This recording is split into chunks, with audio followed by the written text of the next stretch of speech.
Okay, I'm checking to see if I have sound. I sound.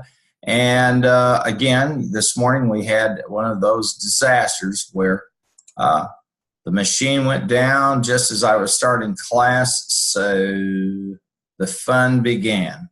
So this is in lieu of this morning's ground-based session, and this is Monday the 15th. Now, I have a number of notes here for you now, and things I want you to be aware of. There's no lab Friday because we're off the 18th and the 19th, okay? So you should have your assignments are all due on the 17th, which is Wednesday at 5 o'clock. Now, today's lecture, we're going to look at cluster analysis, okay? Now, the Data Smart Text has student data files. Those are in Canvas. And so I'll show those real quickly and we're going to be working with the Data Smart textbook. We're going to this part. And here we're going to work with some unsupervised data, but we're also going to look at some different ways we can use the optimizer and mix it with some other tools and applications in Excel. Okay, now. Now on Wednesday, which will be a virtual class, I'm going to focus on par nonlinear, and that's pages 371 to 378. And the par nonlinear file is in the Anderson student files in chapter 8. And par nonlinear takes us into, as it says, a case where our assumptions about the data our assumption is that the data are not distributed in a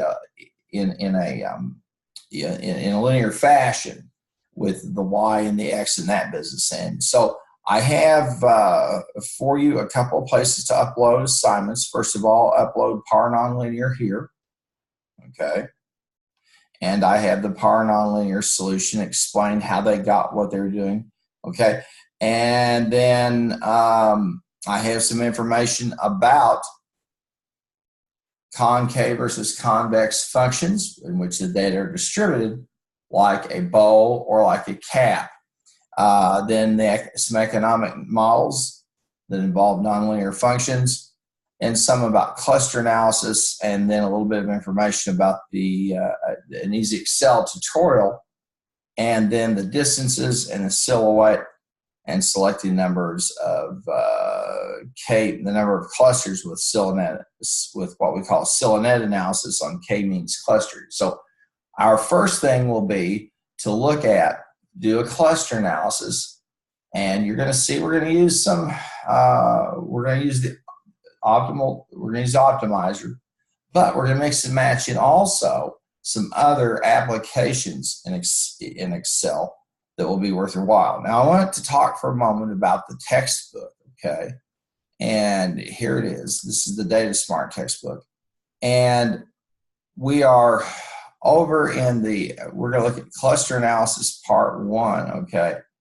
And that's over here in chapter 2, so we'll just go right over there. Now, let me back up for just a minute because I want to make sure I don't get it short shrift. The chapter 1 on everything you want to know about Excel, but you were spreadsheets, but you're afraid to ask. This is an excellent chapter to read. It will give you some good background and some of the changes that have gone on and how data are handled. Okay. And they show us some ways to, the freeze frame, using that. And computing averages, that type of thing. Dragging and dropping, just some techniques. And you all already know most of this: conditional formatting, paste special. Again, and here's one where we're inverting a chart inversion to see if we can get a different picture of the data. Formulas for locating, pulling data. So, and here he talks about the offset function how that works. And basically, this very simple example. They start at you're at cell A1, and this 3 then is the third item on the list. Okay, and then you have the 0 is just a default value, and he shows you how some of that works, walks you through building formulas using VLOOKUP. This is filtering, sorting. This is stuff we've already covered, but it's not too bad for you to go back and review it a little bit. And if you go, gee, there's something I'm not getting, then this would be a great place to start. Now, one of the reasons I want you to take a look at this chapter is simple. You're going to hear a lot of people talk about big data and handling big data. And I don't care what software package you use, the data that we call big data have to be wrangled or converted into a format that allows us to work with it. And Excel has some tools that can help us do that. Well, over in chapter 1, we're going to do some work that really should be, if you're a marketing major, you really need to be focusing on this, because this will show you one of those techniques that we're doing, and we're going to use the k-means, and we're going to use a little Euclidean theory, if you will, to identify clusters of customers. Now, walk you through some of this. He talks about supervised versus unsupervised data, and machine learning, and is basically kind of giving a bit of the philosophy, okay, and the notion of finding clusters, and meaning that people who maybe have a certain income level tend to live in certain places. People who have similar interests will go to certain movies. And so we try to identify what we call a customer segment using this technique. Okay, and he walks you through, so look, he's a young guy, he's trying to be funny. And so he walks through and gives us some of these examples. And it's pretty light reading here. And then, of course, he shows us the borders of the clusters. And then he begins to show us the clusters of people and where we find the center. Now, again, he uses geometry. And here we have this Joey Bag of Donuts wholesale white wine emporium. And as he says, this is the data are available for download. The wine, it's called Wine KMC, and that's over there. The files are called there's a zip file called the Foreman files, and you'll find that Wine KMC. Now, I think, if I'm not mistaken, I have it out here. If not, I'll take it and do something with it. I'll open it up for us.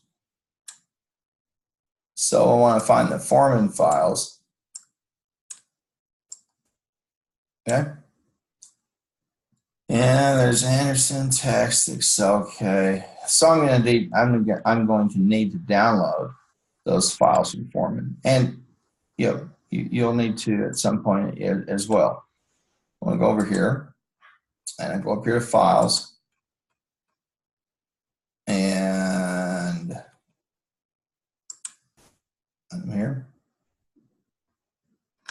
Now, there's going to be a lot of information flying at you today when we talk about cluster analysis. And there in Canvas, I have links that help explain the scientific basis for what we're doing. And we're going to do the cluster analysis using Euclidean geometry. as I've said throughout the course, and as our authors have talked about in the text, the first 2 chapters, the techniques that we use in management science are borrowed from or adapted from some type of scientific principle. And so when we're talking about clustering, we're talking about proximity. And it's the old thing like birds of a feather flock together, okay? People of certain incomes live in certain income areas. People of a certain income go to certain types of schools. That's just a reality because people tend to gravitate to those with whom they have an affinity or they have an income or a lifestyle or whatever. You know, that's where that's why there are motorcycle gangs. That's why there are people who are part of Habitat for Humanity who go out and build houses for people, on and on and on. And that's so for us as business people, and when we want to identify a market cluster, we have to take transaction data, all right, and work with it. But we can use the Euclidean geometry that's here to guide us in how we do our computational work. And you're going to see us use some other types of diagrams as well, like the Baroni diagram and so on. Well, I'm going to find we've got the Anderson text and we went the Foreman text. So we'll scroll down here. And you're going to see I have some files that can be of use to you. The distances PDF. When we get to these, we'll see, okay? But here are the Foreman files, the zip file. All right, and I'm going to download them. I'll put them in a folder. I can see them. Oh, that's the intent here.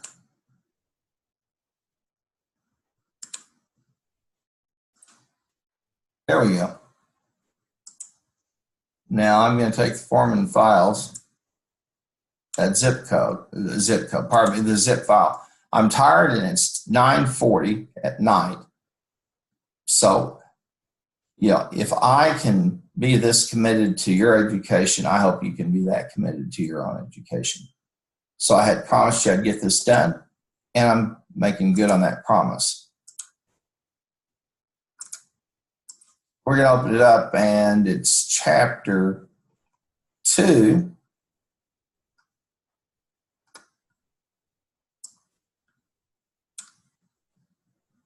And so we'll open up the file. I believe it's chapter 2. I think it's what he said. Yeah. Wine KMC.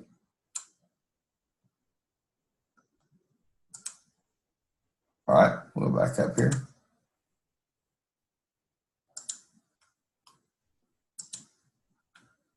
And as he mentions, we want the wine KMC file.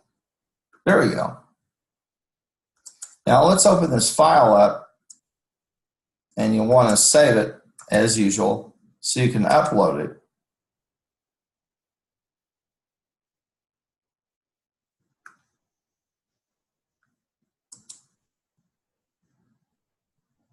Okay.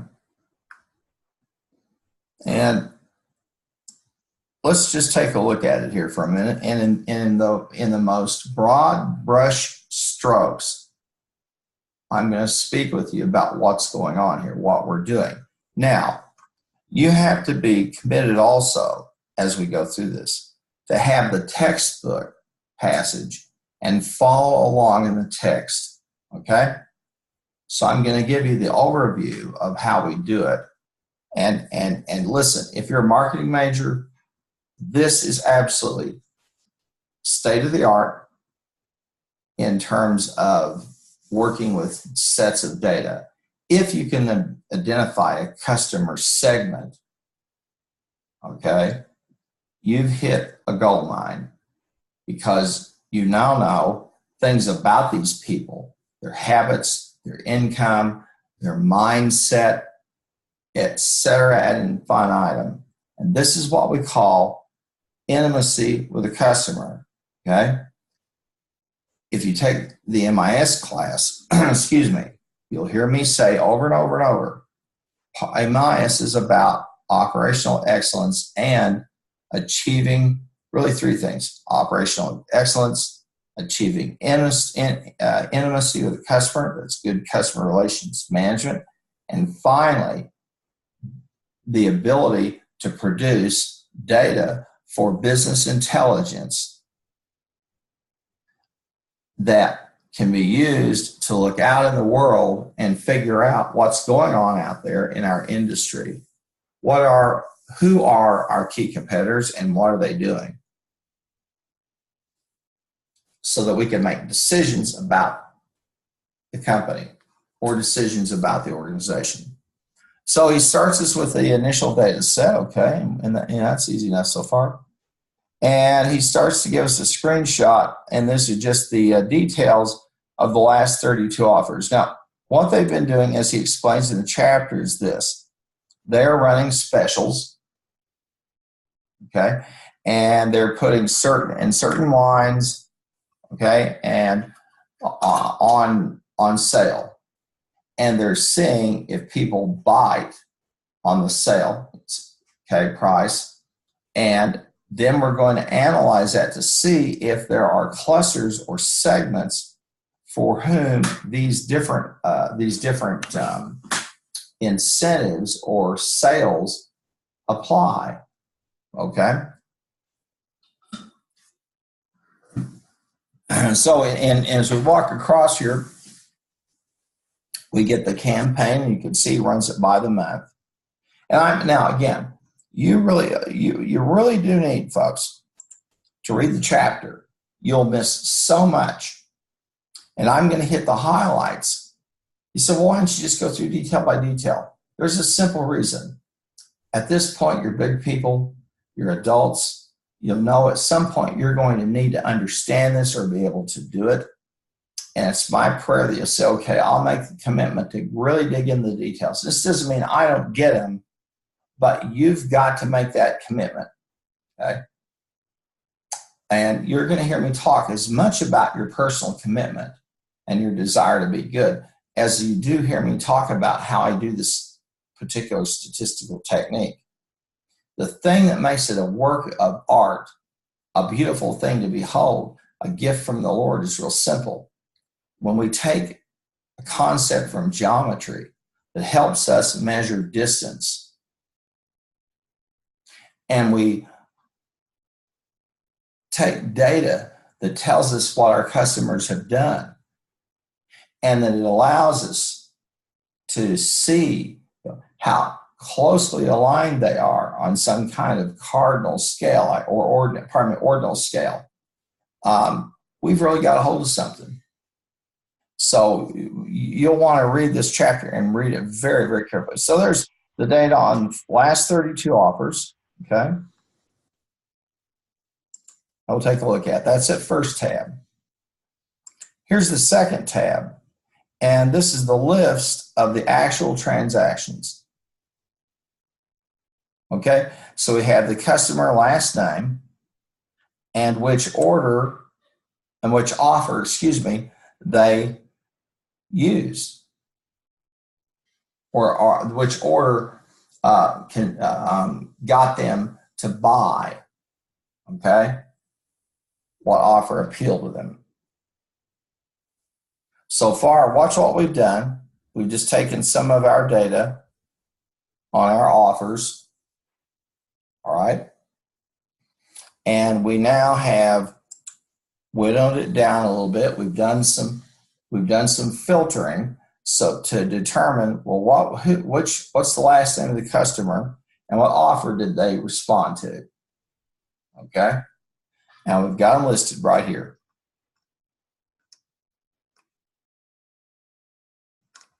And you'll see we've got far more than 40. You could see right off the bat. We have far more than 32 offers. We got 300 some odd. So what's going on? Well, it's simple. They responded to more than one offer. Now let's stop and think about this for a moment. And this is something a little beyond what's in the text, okay? I've got these 32 sales I'm going to run. I run them and I get 300 responses. This means that I have repeat customers, people who are either buying multiples of a certain, who are responding to multiples of a certain offer. So they may purchase again, or they are looking, or their purchases are driven by multiples born in the type of offer. Okay? So we can't, we got to start at the beginning and walk through this. Now, here we create a pivot table and say, okay, and I'll click inside this, and I'm going to come over here to the design, and I'm going to look at the view, and I want to see the, let's see, the design. I want to analyze. I want to see the view. Well, I want to see the field list. Show the field list. Okay, let's watch. Let's click on this. And notice here are the pivot table fields. Okay, now remember, the filter is like, these are like a series of windows that get smaller and smaller as we bore in on a particular cell. We don't have any filters here, but in the columns, we have who? Customers. Okay? In the rows, we have the offer number. And then in the values, we have the count. We're just simply counting which person responded to which offer. Okay? So that's how we have this initial, we use the pivot table to build that. All right? Now what I'm going to do is I'm going to close the pivot table fields box, and I'm going to scoot this thing over in terms of its size. Pardon me. Take the size down.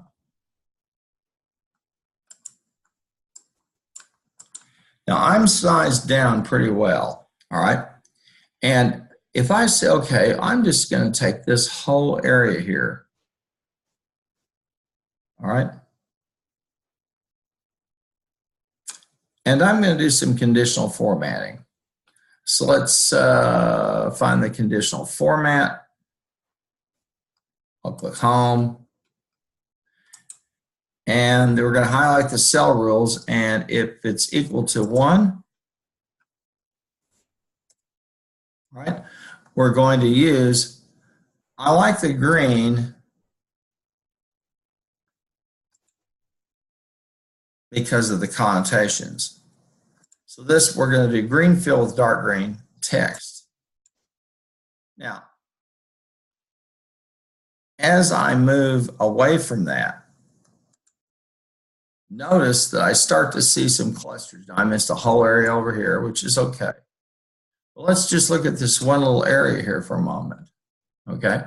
I'll put the conditional format, highlight the cell rules equal to 1, and it's light fill, green fill with dark green text. And we will start to, we're going to see some clusters here, and you can already almost see them when you've got certain types or sets of data.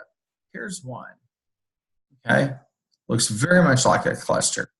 So we're going to use the k-means technique to take a look at that. Now, let's undo that, what we've done in the pivot table.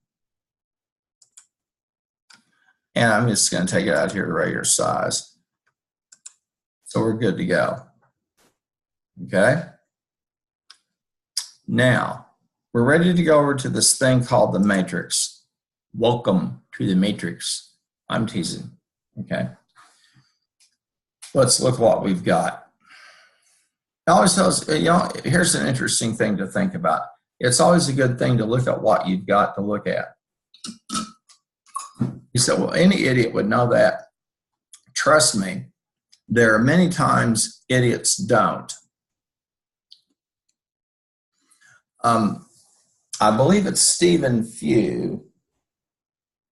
I don't think it's him, but one of the authors, I wish I would have made you buy that book, talks about the Space Shuttle Challenger and the tragedy and the fact that they had the data.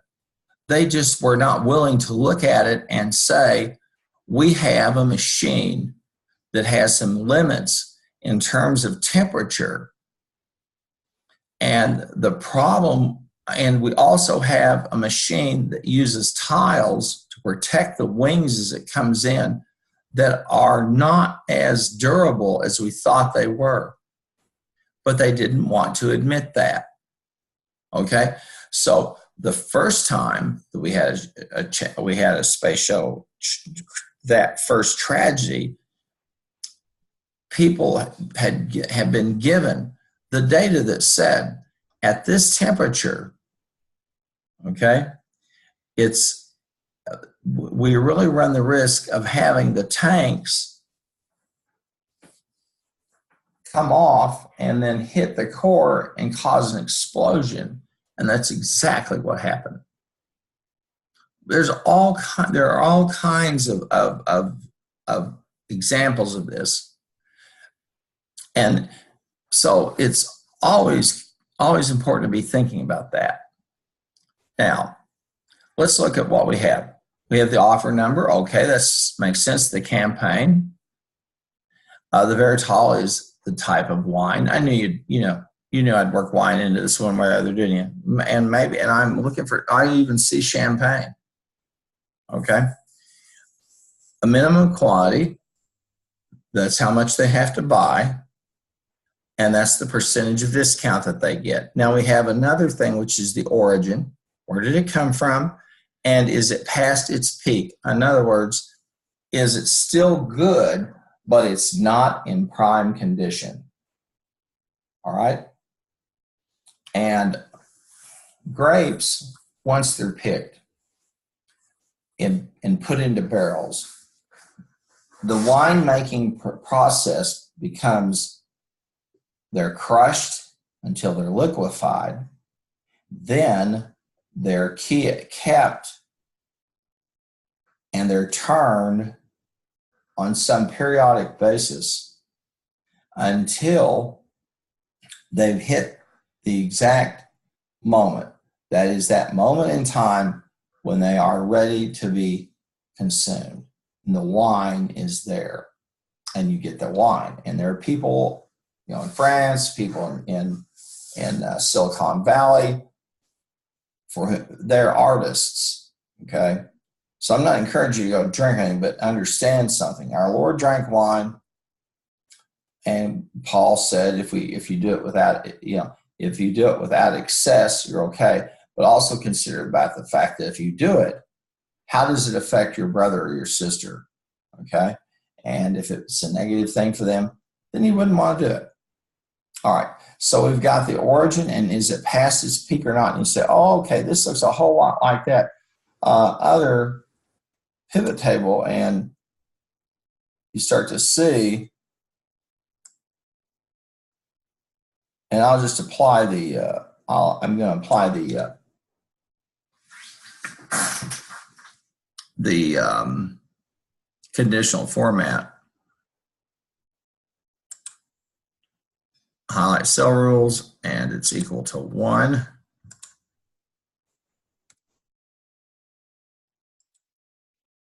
And I'm going to try the green fill.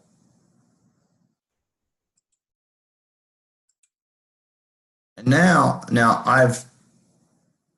you can see these clusters, okay? You can see them as they begin to develop. Well, let's move on. And now, if you say, okay, I'm following in the textbook, Dr. Harmon, where are I? Well, okay, here are the details. And he shows us here a list of offers. And he comes back to an important passage here. He talks about determining what to measure. And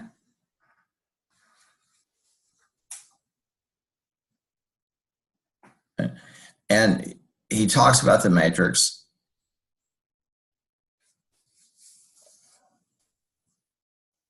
Now, he says something quite important.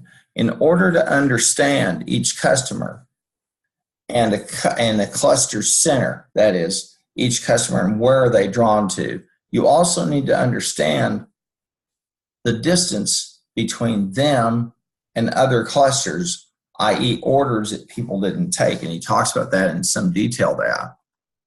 And that's where he takes us. He gets us to the transactions tab. And, we've looked at it. And so this is a pivot table of deals versus customers. Then we walk over here, and he talks about standardizing your data and merging them into a single matrix. So I'm going to stop. I'm going to go back here for a moment because I don't want to get ahead of where we are. Okay? And let's go back over here. All right. Now, I'm going to open up my spreadsheet. And here's the pivot table. We saw that. Those are the transactions. And here's the matrix. Okay. Now we're ready to do what he calls a 4MC. All right. So what in the world is he? What's a 4MC? Well, let's go look at that.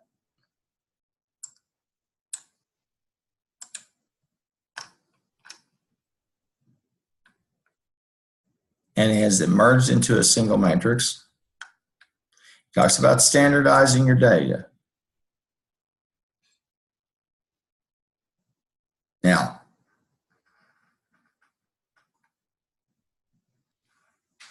it talks about the standard deviation, for example, as a measure of central tendency. He says we're just working with nominal data here. We're working with single counts, so we don't have to worry about that stuff for now. And we say, all right, we're going to start with four groups. And it says we're going to call it 4MC. So he calls it the 4MC. And he shows us what that's going to look like. And then he gets off into a discussion about Euclid distance.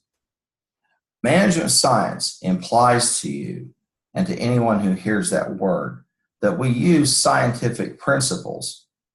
And so when we're trying to analyze something, we try to find a model out in science that mimics that's a mod that allows us to take the data we have and see if this is a model that works. Okay?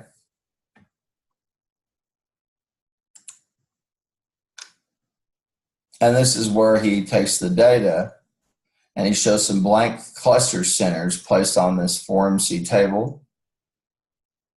And then he shows us how to compute the Euclidean distance.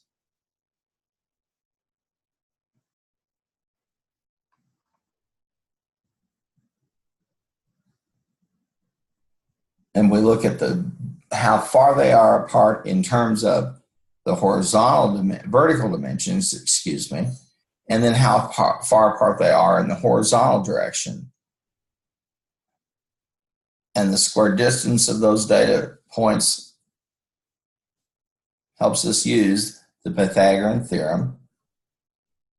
And we get the square root of the distances, and that tells us how close they are, i.e. their Euclidean distance. And he gives us he has the formula up here in English, and then down here at the bottom.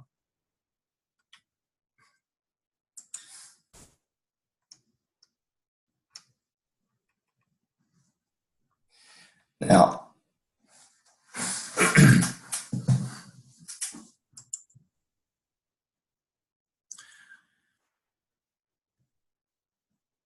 back up here for a moment, okay? And I'm going to go back to the Excel file. And let's look at this. Now, we've got the offer, the campaign, the type of wine, the minimum quantity to get the discount, and how much the discount is, the origin, and the fast peak.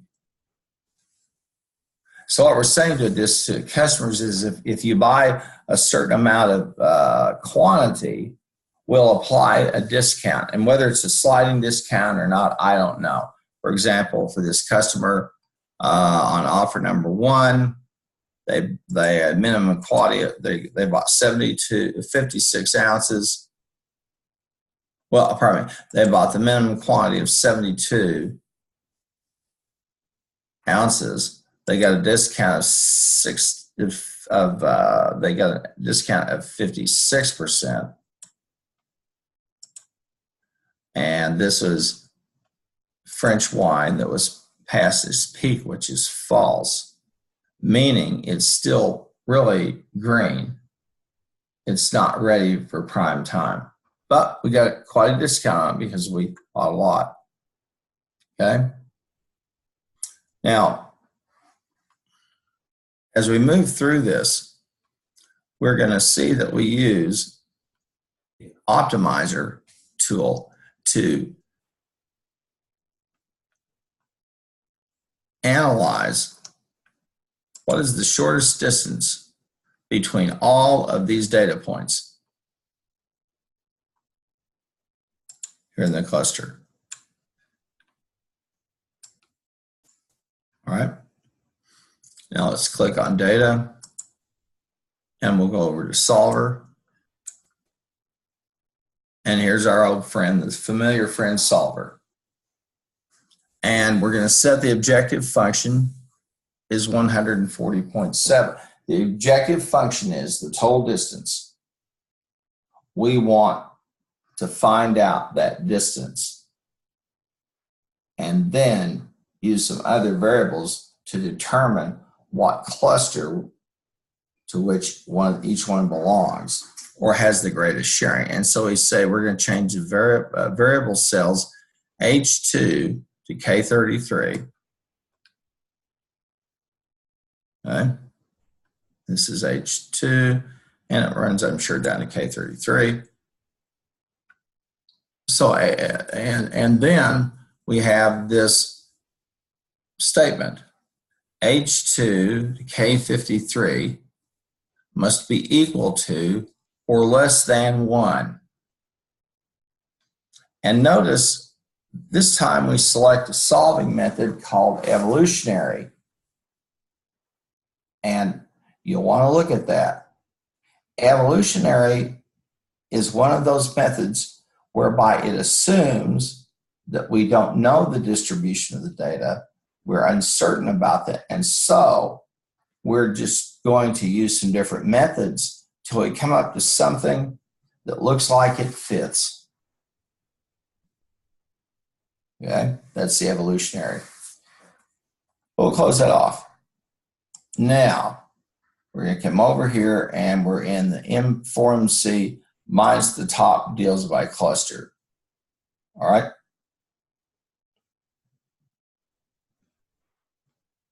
Let's go back up here. And he walks us through that process of distances.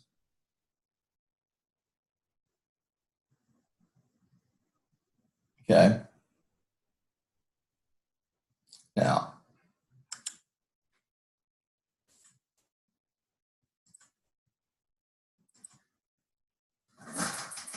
and this is the sum of 4MC. And then we're going to sum it if, first of all, it equals the sum of 4MC, or it equals 4MC minus the top deals by cluster. HS1, 4MC, L6, L6D. These are all references to different parts of the spreadsheet, different tabs, and different arrays of them. All right. Now, and we're going to get that. We're going to sum those if the conditions are met. Now, I had gone in here myself, and I added some conditional formatting. So don't let that throw you. Now, I'm ready to do a little bit of work here. So I want to come down and I want to start to take these data and do something with them. These are the top deals by cluster. Now we're ready to do distances. And this is nothing more than a distances matrix. That's all it is. Don't let it throw you.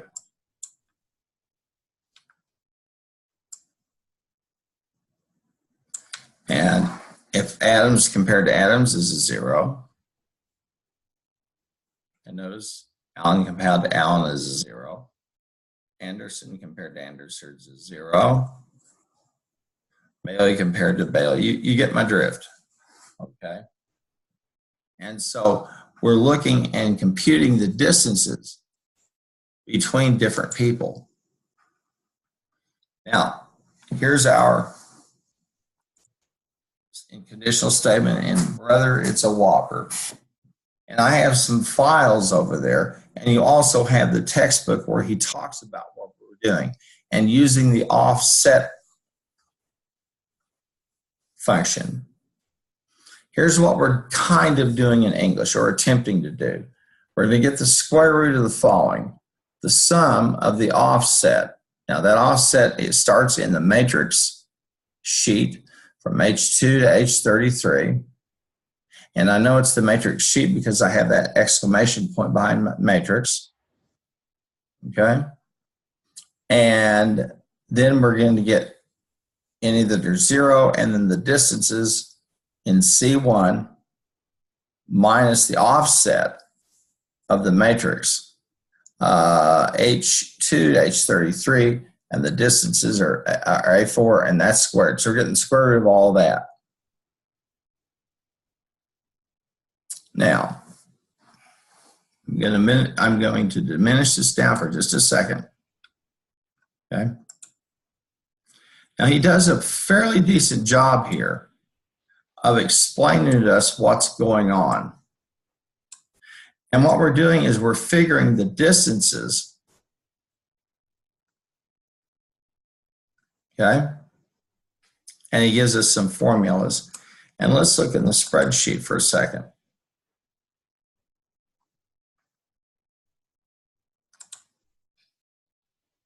Okay. Here we have what we call the silhouette, and that's the shadow, so it's kind of on that boundary or not. Here the author tried 5 clusters, and he did the same thing.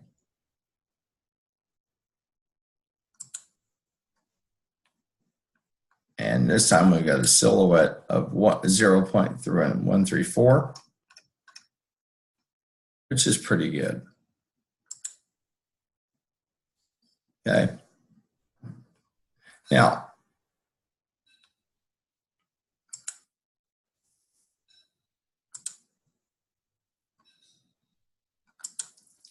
I'm going to encourage you to read the book. I also have some materials where I handwrite or shall put into English this formula, okay? And once we've done the customer's data, all right, then we start to look at them and analyze them.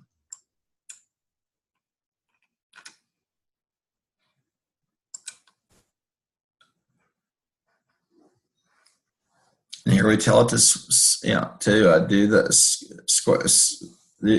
square root of the sum of M2 to 33 minus H2 to 33 squared. And this sounds a whole lot like that use of Euclidean geometry. In fact, it's the exact equation. Now we're going to do something kind of interesting here, because we're going to say, all right, now, okay, out of these, which one tends to have the highest rate of cluster? Why? You said, why would you care? Well, if you're going to go hunting if you're going to go looking for a rare species of bird, wouldn't it have a good idea to know what one looks like? As I told you before, a lot of this stuff is just common sense. So we want to make sure that we can tell what we're working with, what we're looking for. That we don't just know it, we know what it is when we see it, but we have a picture of it already. So we're going to get these distances to each cluster. All right, we come down.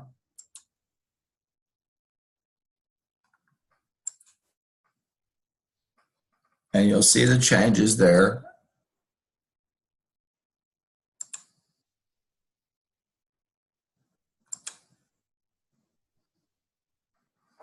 And the minimum different of those results, 34 through 38. And then they're assigned to the cluster using the match.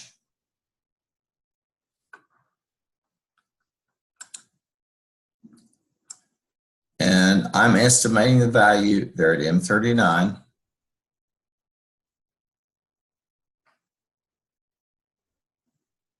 Okay, so why'd you do that? Well, that's the biggest, pardon me, at M39.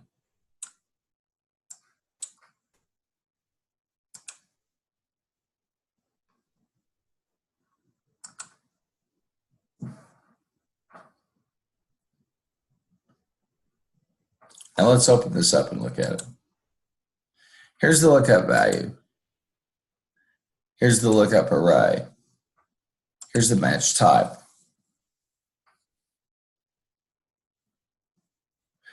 And it returns the relative position in an array that matches a specified value.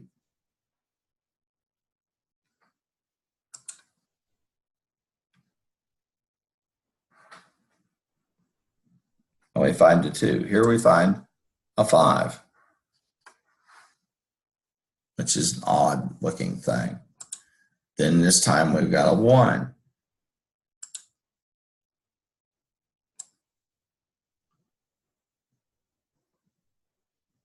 And we've identified, and then we take the 5 clusters, and we subtract the top deals by cluster.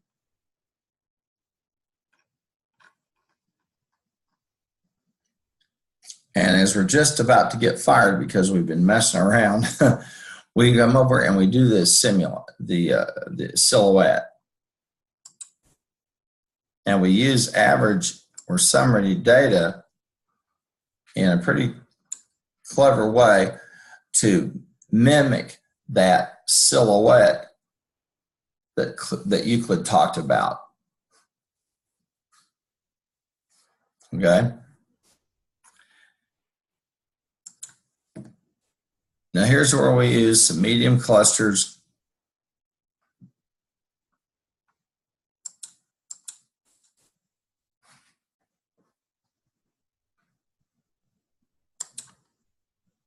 And then we have 5 med C deals minus the top deals by customer.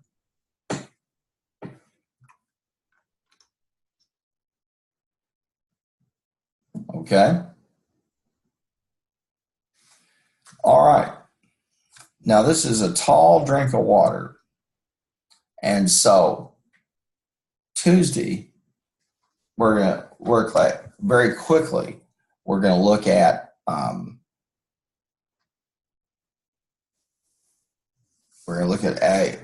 are we going to look at? Something that we're going to be making.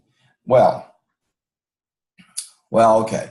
Wednesday, we're going to work on par inc, nonlinear, okay? And we're also going to come back over here and review this so we can understand what it's trying to tell us. And we've even used some special format paint to highlight high values.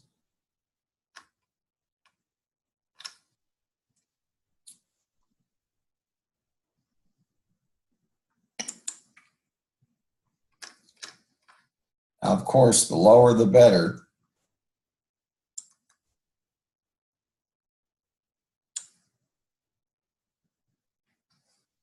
And that's how we end up with our 140.7. The minimum distance to a cluster. Well, as I told you, this file is over there in the files section of Canvas, and that file, upload it and you get the credit. And I think we've had another one of us join tonight who was working on, I believe, a dress, maybe a wedding dress, using where we're trying to figure out what's going to be the best use of the material, etc.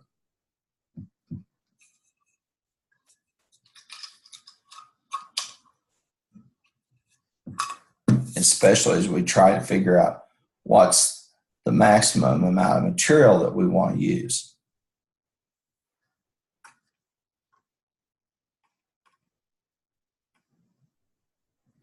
And I've got some of those examples for you. Of course, go into the Foreman files and you'll get those files I've downloaded tonight.